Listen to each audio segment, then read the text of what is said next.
in your work with domestic workers, how do they politicize themselves, and how do they connect the piece around social services to social change and movement building? To be politicized can go either way, right? I mean, when we talk about movements and we talk about revolutions, right? I mean, that's not just reserved for those of us on the left, right? Certainly there are revolutions that are spearheaded by the right, and there is politicization that is also very much crafted by the right. I was sharing a story yesterday about how I was on the airplane on my way here, and it was the first time that I was able to stomach watching coverage of what happened in Orlando. And, you know, my choices were, of course, limited, but I chose CNN. And then I looked around me, and everybody who was around me was white, and they were all watching Fox News. And so we were watching the same phenomenon be explained, but from very different perspectives and ideologies. Now, granted, CNN could be a little bit closer to my side. I would like that. But in essence, I'm watching Anderson Cooper, who himself is a gay man, who is reading the names of the people who were killed, and he's crying. Right, yeah.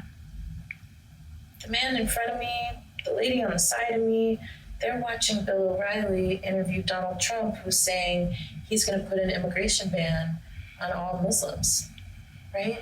And then they've got other preachers and people spewing a bunch of hate. They're talking about radical Islam and jihad. They're talking about, you know, all of these things that it's just a very different way to enter into the conversation.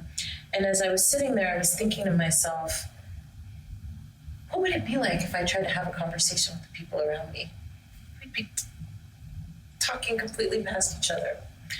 So I tell that story to say that it is important for domestic workers to have a place where they can make sense of what's happening in the world and why it's happening, perhaps from a different perspective than what they've been told.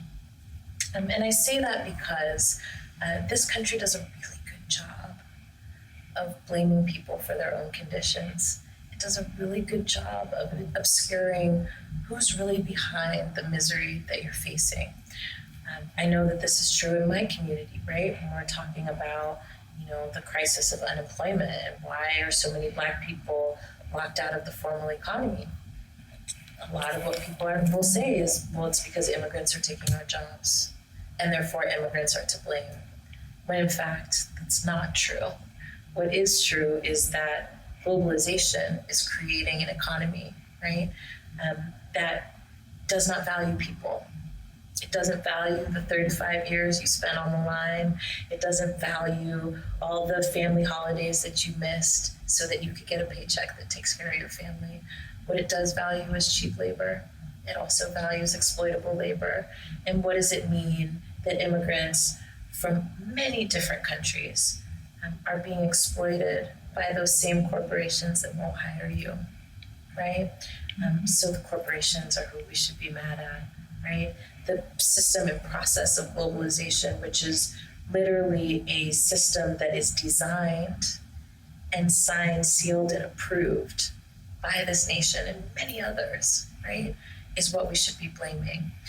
And so in the context of an organization or a political home, for domestic workers to be able to examine their experiences and then try to understand the context in which those experiences emerge is incredibly important.